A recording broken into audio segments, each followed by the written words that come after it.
All right. It's another Tuesday night, 9 o'clock hour. Billy Allen, your host. You know the show. It's open season. We open it up. We've got Brian producing the show. Hello, everybody. And, God, every time we're about to go live, I usually have a different kind of agenda, but Antonio Brown just always seems to creep his way in as... We're gonna talk about that in just a minute. But another week from the NFL, we've got 7 3-0 teams. Who do you think's real? Who do you think's fake? Daniel Jones, Danny Dimes, taking over for Eli in a big way, accounting for 4 touchdowns in his first win. So, Giants fans are happy about that. As the Patriots continue their dominance with... This defense has only allowed up 1 touchdown through 3 games, so doing some pretty special things there as well. We'll get into picks. We'll get into outstanding performances from last week, picks I like. We'll touch on the MLB a little bit as well as the NBA. Mets are ruining their playoff chances, it looks like. Ned Yost just announced his retirement as the Astros clinch the AL West, so... A few things to hit on from the MLB perspective.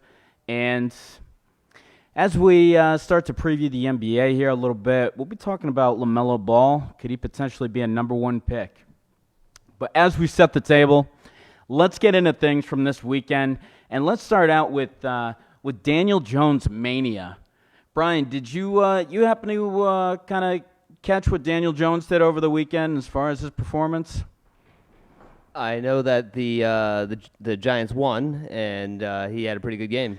Yeah, absolutely. So Daniel Jones came out, and I think a lot of people expected him to take over for Eli at some point through the season, but probably not 2 games in. I'm not sure if they're trying to preserve the 500 record there for Eli or whatever it was. I think he's like 116 or something on his career in the regular season.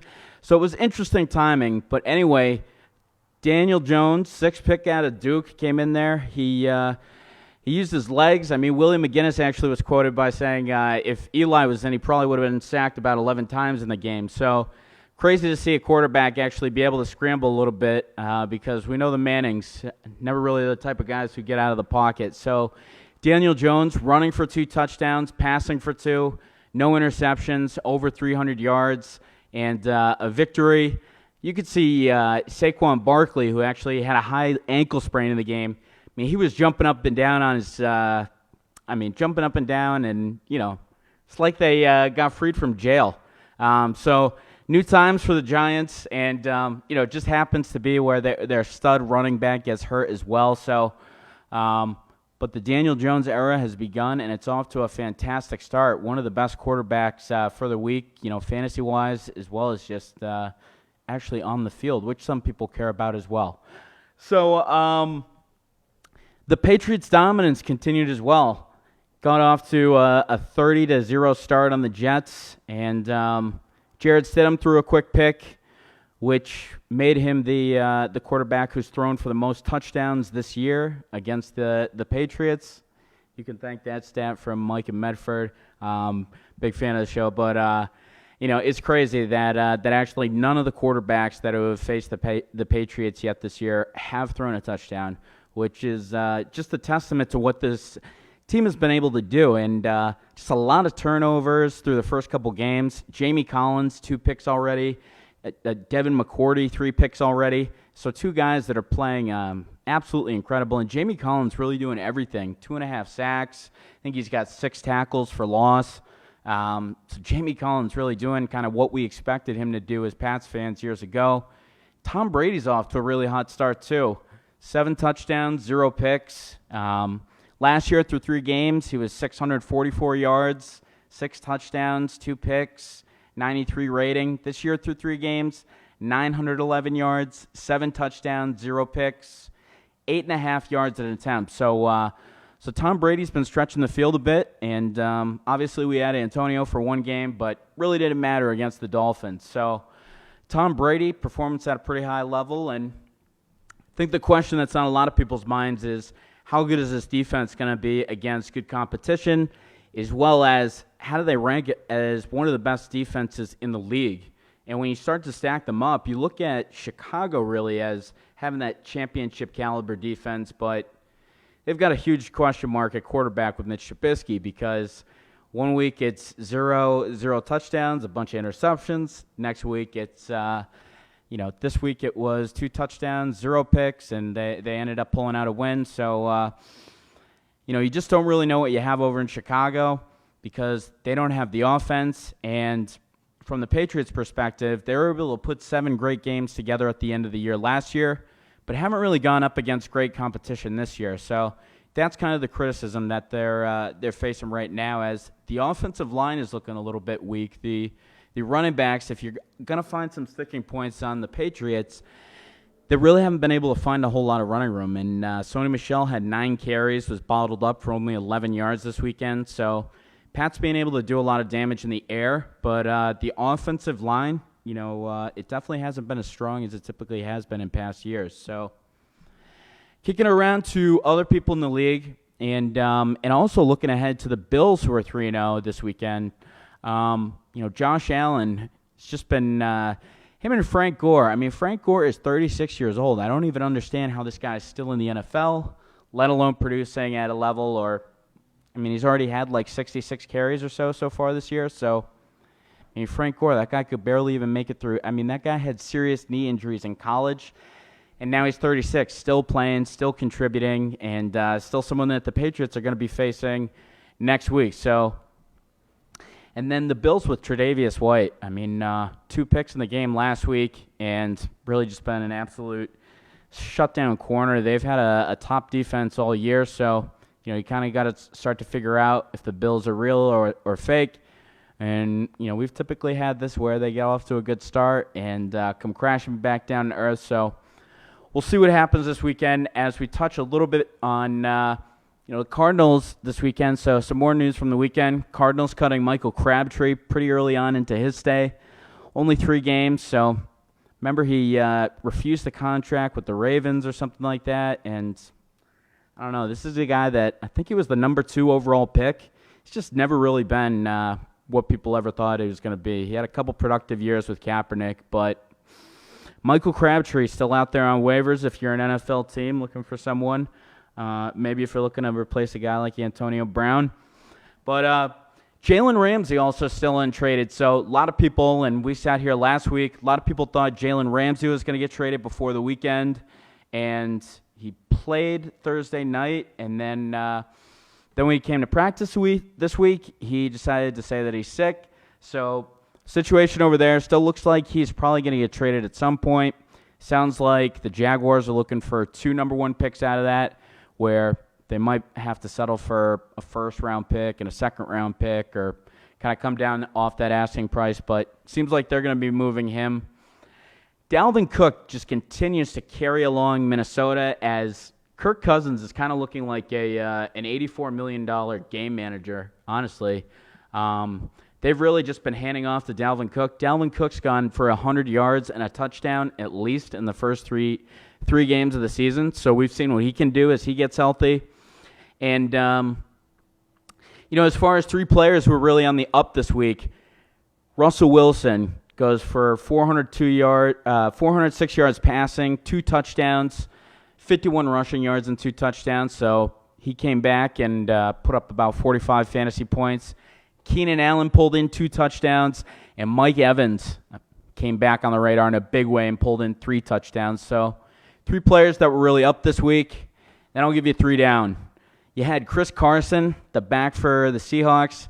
Huge fumble there, 53 yards. Seahawks still say they believe in him, but he's definitely had a lot of fumbling troubles, especially so early on in the season here.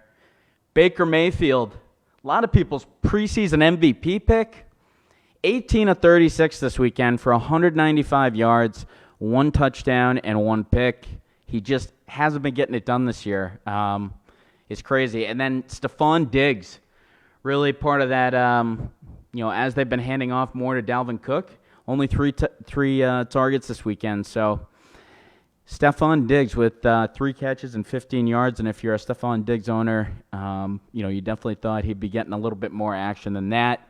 Even Adam Thielen, who, was crazy last year through the air, even he's come down a little bit because, like I said, it's kind of been a ball control offense there for the Vikings, very much like the Bills this year. So some teams kind of trying to play almost what the Patriots came up with last year, you feel like, with a lot more ball control. We see quarterbacks going nuts, but there are some teams, Josh Allen, Kirk Cousins, that really haven't been passing for a whole lot of yards this year and, kind of been trying to go for more of a ball control feel to come up with the game. So as I'm going to have to do it, I just got to get into Antonio Brown and the story that broke just before this. Apparently there is a video of him that just came out pretty much before the show of basically a condo lawsuit as a video comes out of him throwing furniture into a pool. So this is actually before all the drama that was circling him. And, if you're keeping up, you're just kind of ping-ponging between all the events. I mean, it's honestly like something out of a movie. I mean, this guy did everything wrong that we were talking about last week as far as busting his way out of town with the Patriots. And then he's also, if you listen to anything this week, apparently if he was on the roster, I guess by Sunday or something, he would have gotten his first $5 million. And apparently at this point, the Patriots haven't given him any money and, are going to fight all that, especially because after they cut him, the Patriots giving this guy a chance. And, you like Bob Kraft or you don't, but he's a very powerful owner in this league. And Antonio Brown just, starts going out and just kind of absolutely snitching on everyone or just bringing up everybody else's dirty laundry and asking why they didn't get punished. And just the whole way through, we've talked about it. It's just been something where he fails to take any accountability for himself. It's just like, sure. I mean, 1 or 2 incidents happens. And we've got somebody ringing through here. Hi, you live with Open Season. Who do we have? Yeah, it's Whitey from Queens. Oh, Whitey, long distance. How you doing? Yeah, coming all the way from Queens. All right, tell me, I did not hear about this story about him throwing furniture into a pool. Please tell me this story. Where'd you get this from? This is hilarious because honestly, the last 2 out of 3 times we tried to start the show, something crazy has come. So when we first got him, we were on right when the first rape case came out when he was on the Patriots, and then just before I jump on tonight. Apparently, there's a video that came out. You can find it on TMZ, Yahoo Sports. I guess there's a condo lawsuit here, another one. And he's just throwing a bunch of crap into. So apparently there was another one where he was settling a lawsuit for hitting a boy with falling furniture. This is different from that. So we got another one on the spectrum here, Whitey. Oh my God! You realize I'm a Steelers fan, so I've basically been the biggest Antonio Brown fan for his first, I would say, 6 years until I'm going to tell you this right now. When he got hit by Burfict, in the playoffs, it all went downhill. Like let's give a timeline, right? When AB started turning crazy. Yep. When's the first time that Antonio Brown got scrutinized by the media? I think the first time was with the Facebook in the locker room, right? The Facebook, right? And that was the exact same night he got hit by Burfict. As soon as they won the game, I'm not going to link the two because my belief is that he got CTE. He has CTE. It's clear. Like that hit, it's been all downhill ever since then. But literally the beginning timeline of AB being crazy began with that Facebook Live victory after the Bengals, like when they won. It all went downhill from then. But this is ridiculous because you realize AB, this is not a big story. AB literally got he got fined. He was literally throwing furniture out of his window in Pittsburgh onto the street. Right? Did you hear about this? Yeah. Well, is that the one where 3 years ago? Is that the one where he potentially hit the boy or something? Is that the one that they had talked about, or is that a different? I mean, because at this point, it's like I gotta have multiple hands to count all the lawsuits this guy's involved with right now. Yeah. I'm I would watching say, the thing of the furniture falling into the pool right now. and that's not the first time AB has been reckless with furniture. Like, this guy was literally throwing like couches out of his window onto the street. Yeah. This is actually a story not many people know about. But Yeah, it's funny because Yeah, Mark always talks about that Burflick. So that Burflick, I mean, that's interesting. A lot of people, I feel like, are starting to, like think that he's got something mental, and I definitely think he does because even when he was on the field for 2 seconds against Miami, we just saw how good he is. I mean, he's just still so talented, but Yeah. he's just literally too crazy to step on the field. He's lost his mind. I'm telling you, like, since that Burfict hit, he's not been the same person. Because, I mean, he's always had antics, and he's always been like a kind of a crazy guy. If you heard about that when Ryan Clark was on SportsCenter talking about how like he said that when AB gets paid, you're gonna, and these antics never occurred, for the last, I would say, 7 years up until probably 2 years ago.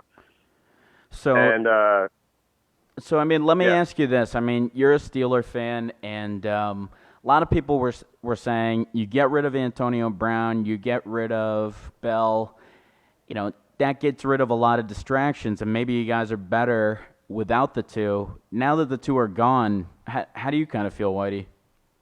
I'm miserable. I'm miserable. Like the lack of, when we had AB and Le'Veon healthy, and when AB was legally sane, not an absolute nut job, like the sky was the limit. But the fact is, they just basically blew it.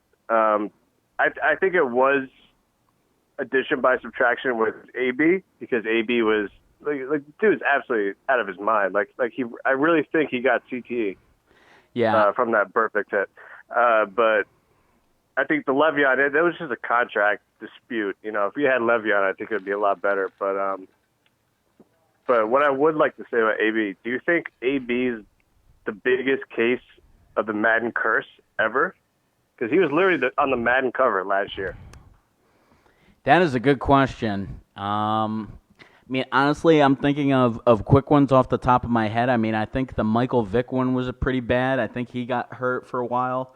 I think, wasn't Ray Lewis on it right before he was in front, out there for the murder charge? So I'm trying to think of a couple ones like right off the top of my head before I can even Google. But I think the only one that comes close is, what was that Browns running back? Was it Peyton Hillis? Oh God, Peyton Hillis. Yeah. Yeah, just ran straight. The point with him though is he turned out to not be very good. Like, he just was randomly really good that one year. He was probably doing HGH or something, But Antonio Brown, you think? Is still, but Antonio Brown is still if he's playing tomorrow, he's probably among top 5 wide receivers in the league. You know what I mean? And he's. Yeah, I mean, that's the craziest thing for me. Yeah, this is literally an unprecedented case. We've never seen this before, especially not in the NFL. I mean, this kind of stuff happens in the NBA all the time. Where people just basically where star athletes just trade me. This has never happened before. Oh, I know. In the NBA, with NBA, they wouldn't even care about crazy. This. Yeah, so I know it's nuts because I think this is the first time where we've really seen someone that's too talented for the you can't think of somebody that's been this talented that hasn't been able to actually play in the NFL. I mean, maybe Josh Gordon, but he just kept failing so many times that. But he was just Josh Gordon. He was just doing drugs. I mean, that's different. AB is literally, he's never failed a drug test. He's always been one of the hardest working players in the locker room. That's what's weird. He just turned insane. And this is why I always go back to that incident with Burfict, because you look at these NFL players, you evaluate okay, he gets a concussion in an NFL game. But we're starting from Okay, so that's number one. But you have no idea how many concussions they had, in high school, college. And Oh, yeah. I remember when I saw AB, when I saw that hit, I was literally I was watching that game. The first thing I thought of after when he's laying on the ground, I'm like, oh my God, I hope this dude does not have like concussion issues, CTE issues. And literally the first event of like the downward of AB was that night when he was in the locker room, the Facebook Live. Yeah. And like I know the Facebook Live has nothing to do with the CTE because we learned that he had an agreement with Facebook. It was like $200,000 or something like that. But it's just symbolic in that's when it all started to go downhill for AB. Yeah, no, I definitely agree. And, good stuff from Whitey there out of Queens, calling long distance to touch on AB, a little subject matter expert. But, I think the thing is just the guy is just – it's like the guy can't do anything where he, isn't on social media, or it's like this whole thing, it's like, it's like Billy Madison going back to school. It's like once he doesn't get any followers for that, what the hell is he going to do after? So it's just like Yeah. he can't be not crazy for 3 seconds to be in the NFL, get $30 million. He's going to go get his degree from Central Michigan. How many Twitter followers is he going to have there? So it's like, I feel like this guy's honestly like getting arrested and stuff to like perpetuate his brand. He was live streaming something at his court today. He was showing a court appearance today on his like Instagram or whatever. And there was really? And there was like this there was this lady in a wheelchair, and like she was on it, and he's like, "Oh, you're working like in a wheelchair?" She's like, "Yeah, I got to make that money." And he's like, "Oh, so you're making money off AB too, huh?" Like, just like the guy can't even get enough. It's like, no, she's not making any money, I don't think. I don't think anybody's all coming up. I know is with AB back in college, all I have to say is his English teacher has his work cut out for him. Even more than his coach, even more than Mike Tomlin and Bill Belichick. Yeah, absolutely. That's going to be the best professor. That's going to be a tough job to reel him in. I don't think he'll be a straight-A student, but hey, good stuff out of you tonight, Whitey, and appreciate you calling in. The AB guy, and AB, just absolutely crazy. So enough of that. As there are guys that actually play in the NFL worth mentioning, and one of them is Josh Allen, Frank Gore, John Brown, Cole Beasley, that offensive unit from the Bills, as well as some of the honestly, a lot of unknown guys kind of from the defense. Not a lot of, like, big, well-known guys, I feel like. But, they've really stifled their opponents. And if you look at it, they've really played kind of like a ball control game. Don't have too many long throws. Josh Allen with a big arm. I mean, these receivers, Cole Beasley, John Brown, they haven't really worked for a whole lot of yards. It's been, kind of like 10 yards apiece to Cole Beasley, and Cole Beasley's kind of like the midget version of Edelman. So the thing is, I don't see that Bills team just being able to put up a whole lot of points against the Patriots. That's really the big thing for me. They may be able to slow things down, but they really don't have anything that's explosive on the offense. I mean, Josh Allen himself, he's explosive. He can get out and run. He's already ran for over 100 yards this year. He's got a couple touchdowns. But, I mean, when you look at it, him and Frank Gore are their number one, number two backs. And then it's John Brown and Cole Beasley, guys that catch it for 12 yards, 10 yards a pop. You really don't have that guy that's going to take the top off the defense. And, while they've worked ahead to this 3-0 start, I just think it's going to be tough for them to put points in the end zone.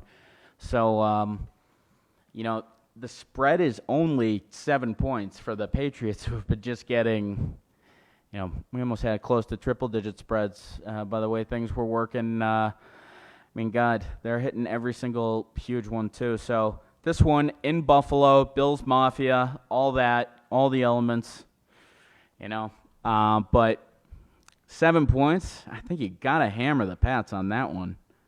It's a little bit surprising to me. So let's talk about some other games I like.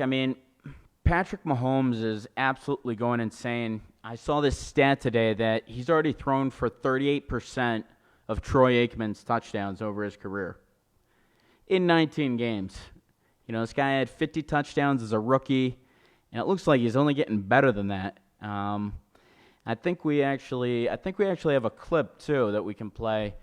Really just changing the game, and we have Colin Cowherd just kind of admiring over him. And why don't we cue that one up, Brian, if we can?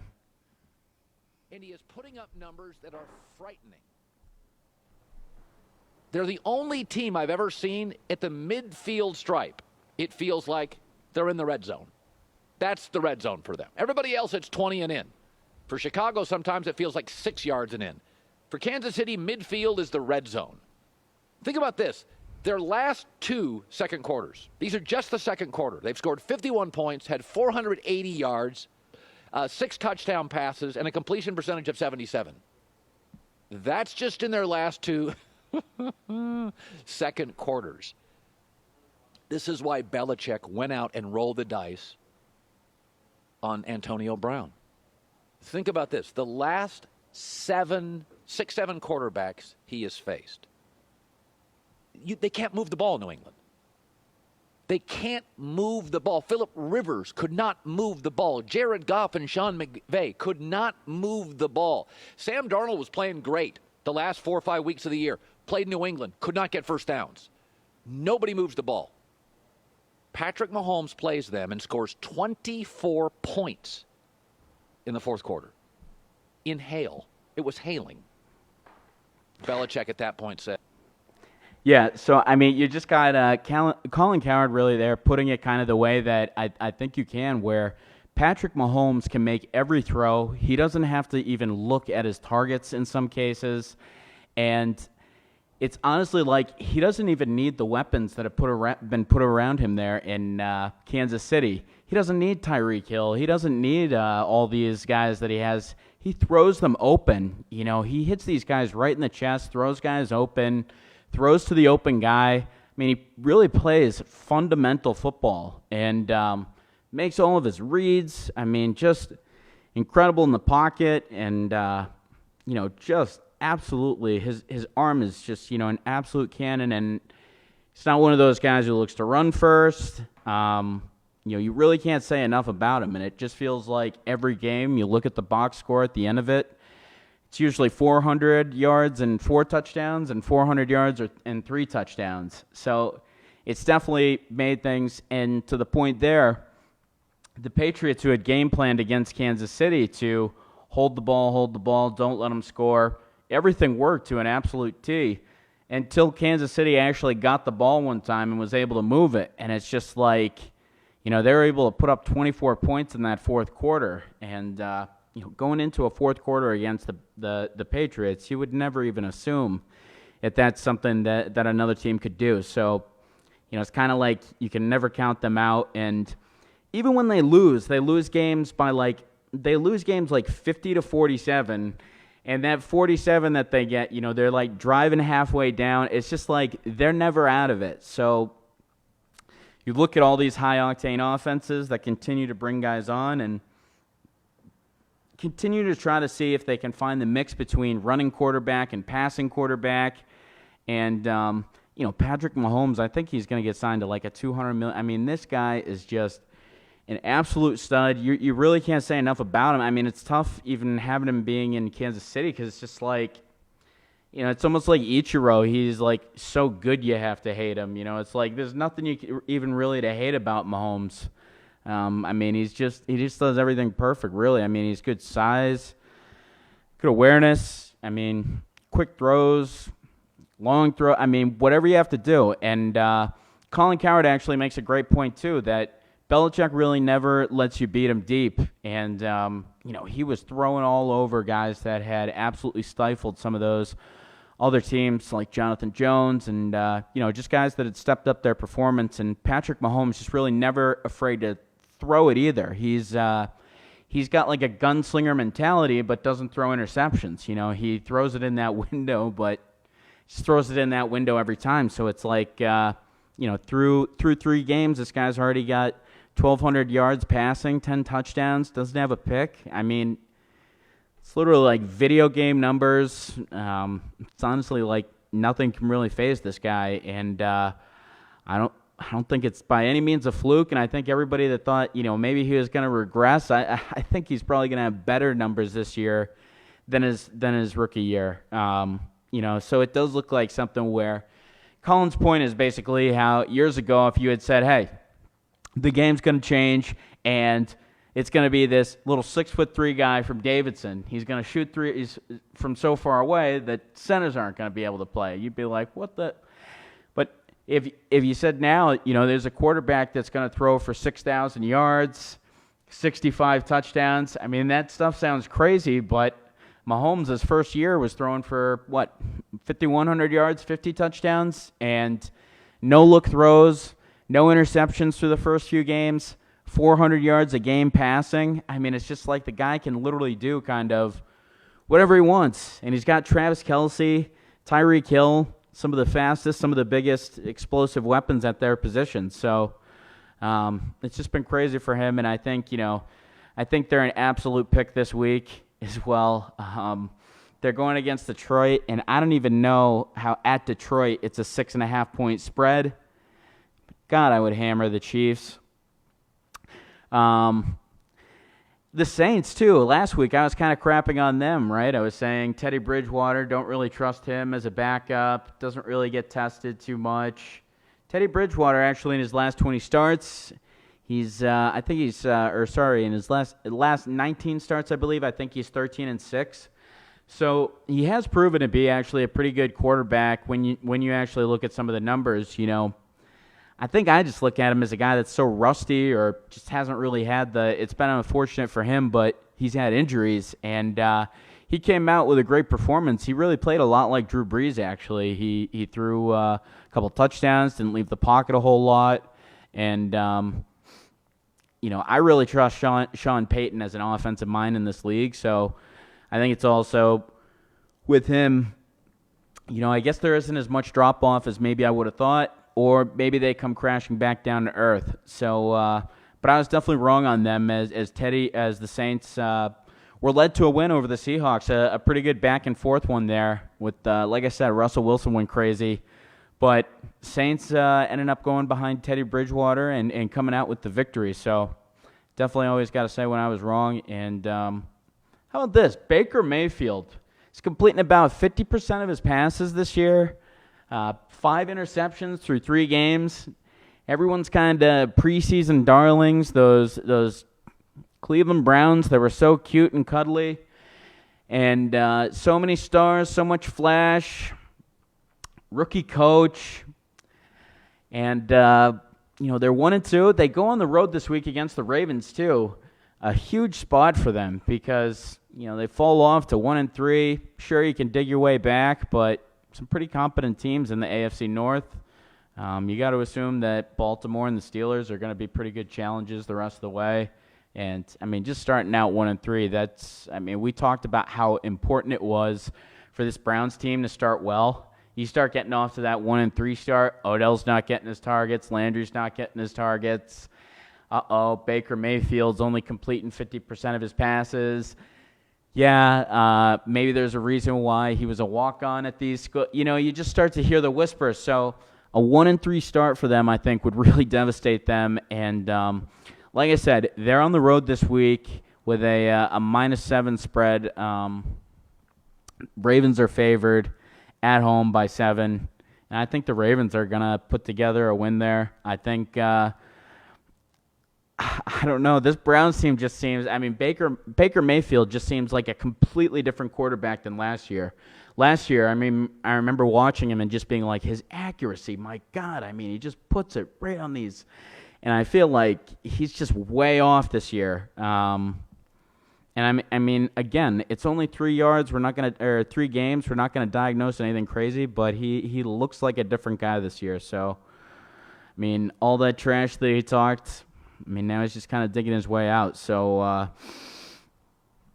Baker Mayfield and the Browns going against the Ravens. I'm gonna take the Ravens in that one, as more bad news seems to come out around Cam Newton too. Seems like he's gonna be out indefinitely, and I don't know. We talked about it like last week, and just kind of the injuries piling up, and it's almost kind of coming to fruition. He's not getting any younger, not getting any faster. Is Cam Newton actually done? I think that's a legitimate question you could ask, and I think if I had to bet on that right now, I think I'd say that he is. The crazy thing to me is that Pittsburgh's actually kind of holding out hope for Big Ben, and that next season actually, they've said kind of they want to bring him back as the quarterback, let him try for the starting gig. How much do we think? How motivated do we think 38-year-old Ben Roethlisberger with a serious elbow injury is going to be to get back in shape, to take the hits, and again, lasting that long? I kind of think of him as like a way better version of Cam Newton, I guess. So, maybe like a Cam Newton who can throw or something. He's just big, huge, extends plays. He's taking the hits, but who's saying that he's going to be motivated to come back next year in rehab? And who's he going to be throwing to? Yeah, and I mean they've looked absolutely hideous with their backup quarterback. So, it's like when you have one of these top quarterbacks, you don't really get a good backup because it's like, all these years we've had Hoyer, and anytime we've really had a good one, the Patriots here, and any good team, you're not going to spend a ton of money in your backup, but I mean, they just really don't seem to have any type of contingency plan there. And the guy that they did take, he's just really looked very underwhelming. So, I mean, I didn't quite think they'd miss Big Ben this bad. So it's funny, you pull out Big Ben and watch them kind of crumble, and you pull out Eli, and it just seems like there's a sigh of relief in New York, honestly. I think they were shocked to win that game. Granted, that guy had to miss a field goal from point-blank range, but Gostowski is doing it from PAT every week, so there's always a chance. And, Stephen Gostowski, again, just continuing to miss extra points, easy ones. He's already missed, I think, 2 extra points this season, so Bill Belichick, is he going to actually put a leash on him and bring in some guy to compete with him? I mean, we're going to have to toss that one back and forth because it just seems like he's never going to, and I don't get why. What does Stephen Gostowski have that just won't make them want to put him? And they just threw away $10 million too to Antonio. Well, they're going to get all that money back, but I just can't understand why they want to pay a guy who's aging. They pay him pretty much the top of the field goal kickers or place kickers, and why wouldn't you just put in some kid that's young, at least to just keep him honest? We don't really see this with any other player that Belichick has, we just haven't seen something like this kind of where a guy can miss clutch clutch kicks as well as PATs. I don't even really remember Adam Vinatieri and most good kickers don't miss PATs. You may miss one over the course of a season. So, Stephen Gostowski, I don't know. Just the guy that I think he's just one of Bill's guys. I don't know what's going on over there. So, any other good picks out of here? A lot of these picks aren't even too great. Let's see.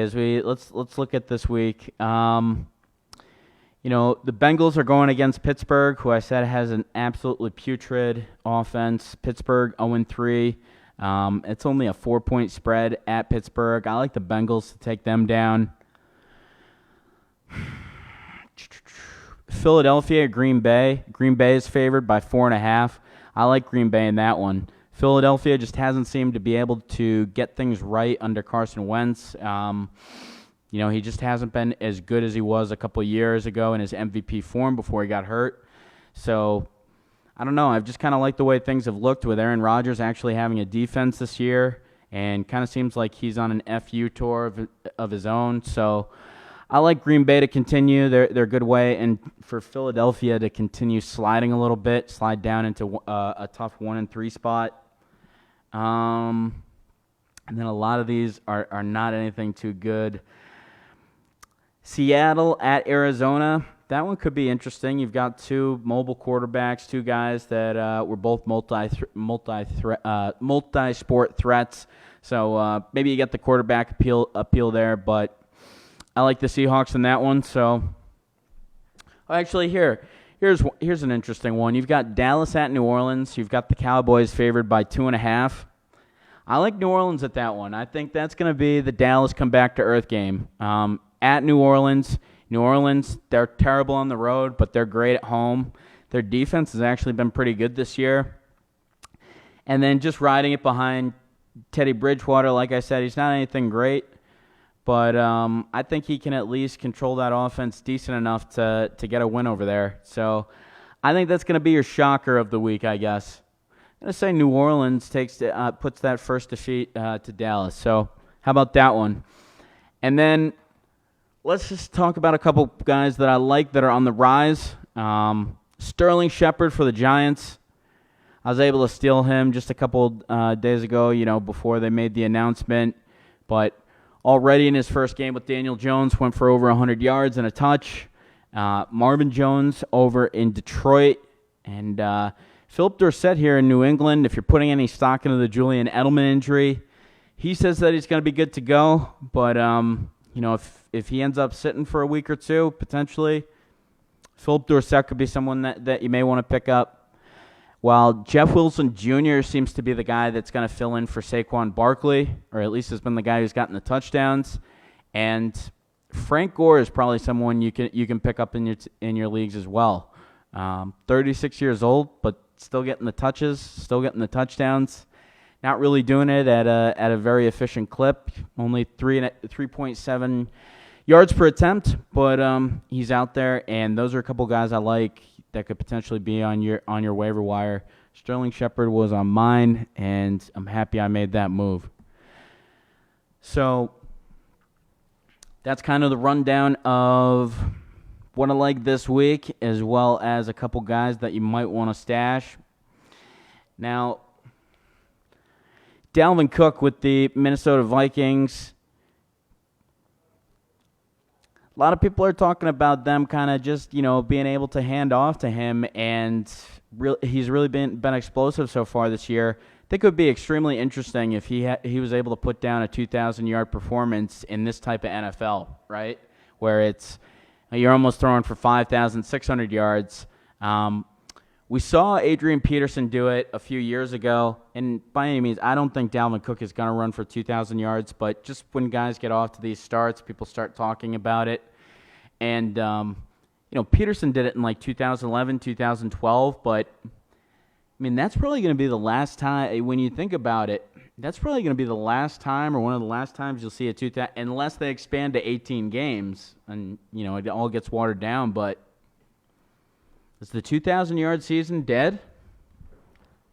I do think it's going to be a long time before we see another one. And I'm with you. The position has just become, some say it's devalued, but, or it's just you can plug in kind of any player. You can plug in players at the running back position compared to other positions, and it's just going to be, you're not going to find that bell cow back who you can hand it off to 25 times. And it's honestly amazing. Like, I just think about so many teams from the early 90s or that leaned on back. Jerome Bettis was 25 carries every game, played every season. There were so many guys like that, LaDainian Tomlinson even a little bit more recently, and there's been tons of guys that have gone off for LaShawn McCoy more recently has been a guy that's done 10 years or so of 1,000 yards. But Emmitt Smith was a guy that they handed off to.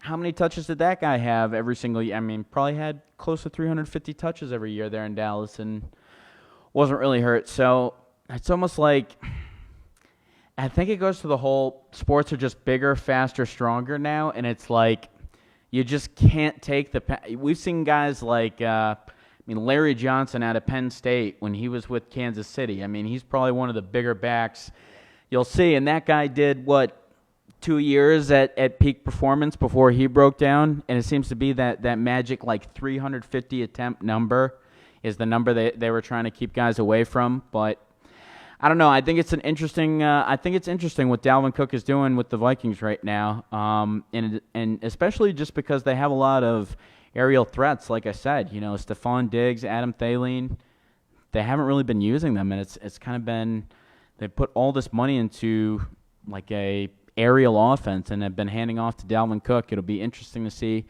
how that pans out for him, how that pans out for them. And another thing that I'm looking at too is if you're the Bears and you have such a good defense, you literally have a world caliber defense. You have Mitch Trubisky as your young quarterback who is like a coin flip as to if he's going to be good or not. What do you do over there? Do you bring in a vet to compete with him? Do you try to make some type of trade? I just think Mitch Trubisky is never going to be the guy. And, if you make the wrong pick, I don't know. I'd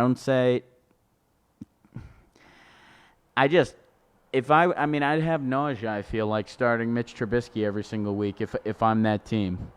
It would make me dizzy trying to root for that team. Especially just what they've done on defense and, they have some good playmakers there. Allen Robinson, Tariq Cohen. If he could actually get the ball to him, but Mitch Trubisky kind of looks like the Brock Osweiler maybe of, good year and then just like, or it shows us something in a little bit of limited time kind of, and then, but if I'm the Bears, I think I got to do something at quarterback somehow. Like I said, he went for a big Monday night. I think he threw 3 touchdowns, 0 picks, but that's kind of how he plays. One out of every 3 is good enough, and that's not good enough in the NFL. So I don't know. It's tough for me to kind of like, look at that situation and just I feel like something's got to be done. They got to do something there if they want to compete. I don't think Mitch Trubisky's going to be the guy that gets it done. I'm sorry, but I feel like a lot of people feel that way also. And then if you like the 7-0 teams, which team is probably most likely to continue to go on this streak? I think the Patriots are definitely a team that you have to look at, but I also think the Rams are definitely a team you have to look at. I feel like they haven't even played good football the first couple weeks. Like, Jared Goff hasn't looked good at all. He's really hasn't looked good. And they've kind of like come away. It's almost I almost feel like it's kind of separating like the AFC and like there's a smart, competent team there, and there's a smart, competent like the way the Patriots win is just by showing up, executing, not having the mental mistakes. And the Rams, I just really respect Sean McVay as a coach and kind of what he's been able to get out of his players. And I really like the Rams, and my point there is that I feel like they haven't even played well enough to be – I feel like they could be 0-3.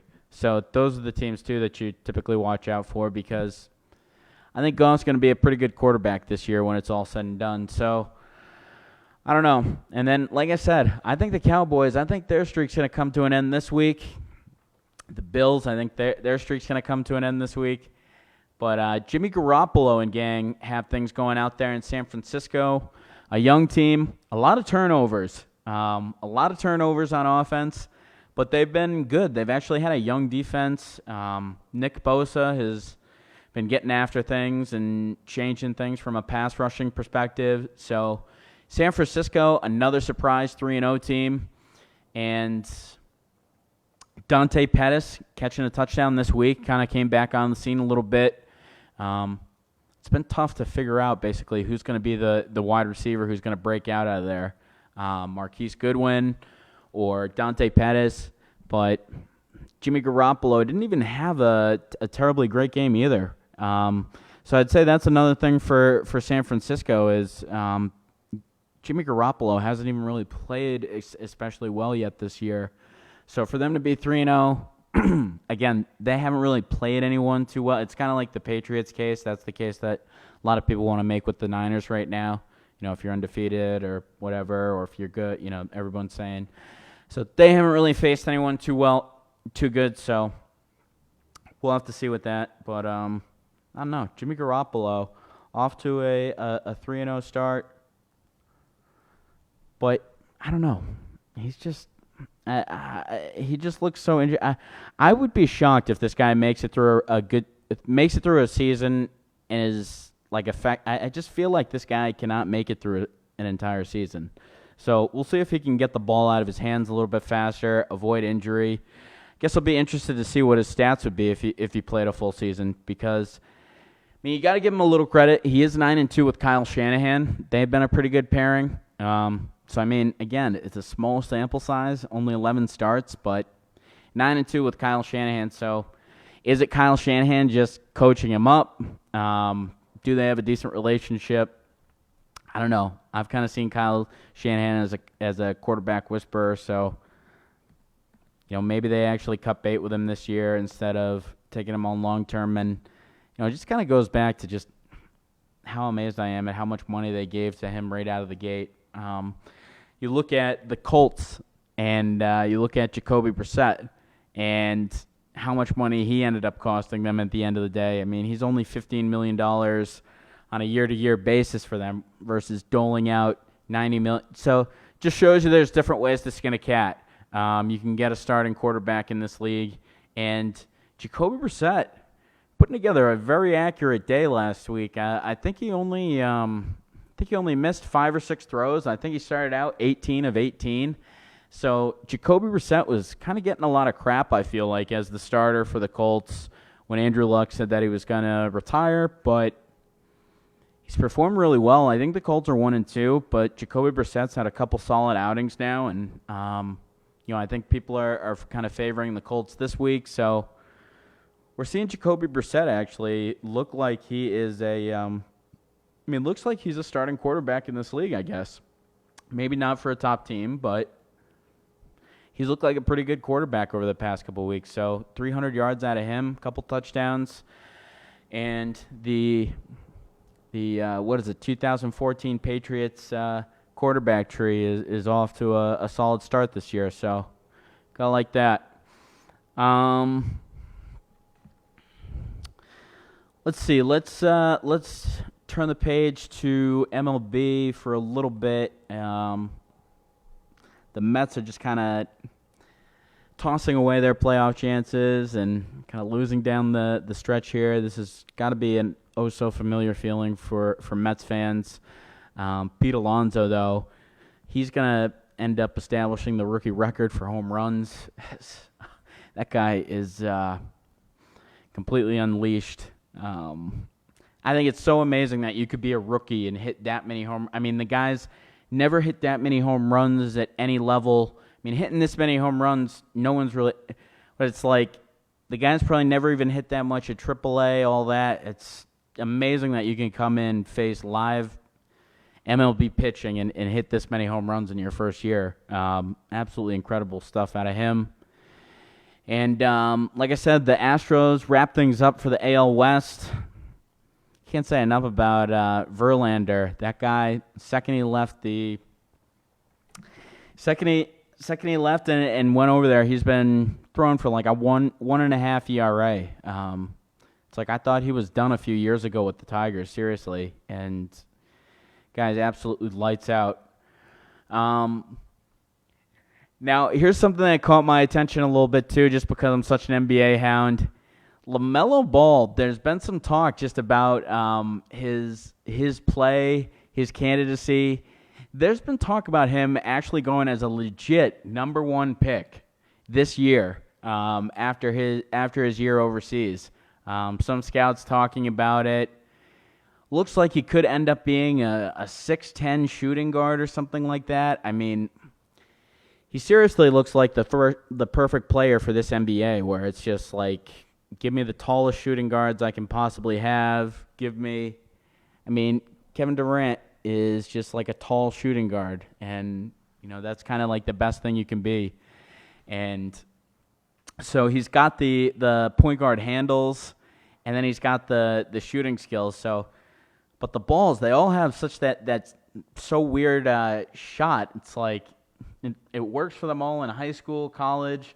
Lonzo Ball was one of the first players since Jason Kidd, I think, to shoot like 40% from 50% from the field, 40% from three, and like 90% from free throw or something like that.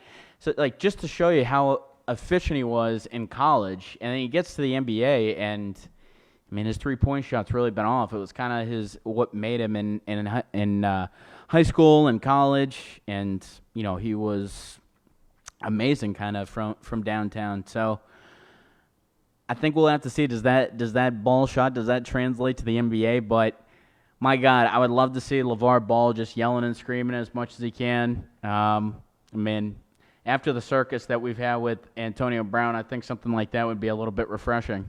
Yeah, just some good old run-of-the-mill crazy basketball dad stuff. I mean, the fact that guy has been saying for like 20 years that his kids were going to be like picks in the NBA, though, and just seeing it through. I mean, the guy's evil as hell or whatever you want to say about it. I'm kind of just a fan. I mean, I think it's amazing, just the potential there. Lonzo was the number 2 pick, to be able to have, even if he's the second pick, even if he's the 10th pick, to have 2 sons in the top 10, whatever it ends up being. Pretty crazy stuff. As they just put out the ranking. ESPN always does a terrible ranking of the players, from 1 to 100 every year. I didn't really get to fully get into that, but as we start to preview the NBA season, what are the expectations for Zion Williamson? I think there's a lot of expectations on him. I think that he's in a town where pretty much everybody is going to take him as the star, even if he's not. They've tried to pretty much say, this is J. Rue Holiday's team. This is J. Rue Holiday's team. It's like, that is getting so muffled. Everybody just wants to see Zion. And he's 19 years old. He plays a brand of basketball that really haven't seen a whole lot of. A lot of us are kind of not sure what he is at the next level. So many people say, what is he? Is he a power forward? Is he a small forward? Is he a short center? People kind of compare him to like a Charles Barkley type, but it's almost like he's got that athleticism that stands off the page. And the expectations for him, I think it's so tough so many times. We've seen so many number 1 picks over the years. Andrew Wiggins, the expectations. And getting a number 1 pick, it's like 1 out of 3 times pretty much that guy is like a bona fide, solid. Probably even less than that. Probably like solid star or something like that. Well, even if it's like the number 1 pick, I get. But yeah, it's probably even less than that, or probably something like that. But Zion Williamson, I guess I would just say I think there's going to be a lot. So I think, they're kind of trying to manage that pressure there. But I just think there's going to be a lot, if he gets an injury, pressure to get back on the court. And I don't know, it's going to be interesting for these guys that are 19 years old to kind of take franchises on their shoulders. And I don't know if Zion was really the most conventional scorer. So again, people kind of think about how is he going to make his shot at the next level. I think Zion's going to be great, but I just kind of wonder how that comes about. And, I just think it's a lot of pressure to be putting on a kid like this. It's like they've done so many things to be like Brandon Ingram, Lonzo Ball, but it's just like the Zion mania. I can't remember a player that we liked this much where people actually, I mean, the last guy that I can remember probably that was like as popular as him, maybe it was like Rip Hamilton from UConn in like 99 or something. I mean, I can't even think of, can you even off the top of your head think of anybody that you really remember standing out like this from college basketball, or like what their expectations were kind of? Oh, geez. I mean, not really. All the, expectations-wise, it's all been on the high school players that were drafted. LeBron. Right. Kevin Durant maybe, actually. Yeah, so Kevin Durant, sure. And I do feel like Kevin Durant did get a lot of pressure, but I also felt like at the same time people kind of like were talking about how he had a smaller body, he hadn't benched. Like there was still kind of like that, like it's almost like people want to guarantee that Zion's going to be incredible, but it's kind of like we're finding out how is he going to be incredible? How's he going to find his way into an NBA offense? So like I said, I think it's going to be a learning curve probably. I don't know if he's going to average like 25 points a game this year. I don't necessarily know if I see that. And, for a team that's going to have a lot of eyes on it and, just with kind of the responsibility he'll be taking on just because the eyes are going to be on him, I'm interested to see how he comes along. And they're definitely going to be one of the teams that I think you have to be rooting for. It's kind of like years ago, the league was doing trades for him. They were league-owned and all that. And now they got the best player out of the draft. They've got a lot of solid assets. Lonzo Ball, like we talked about him. So, anyway, that's enough for us here at Open Season. And for Brian, I'm Billy, and we'll catch you next week.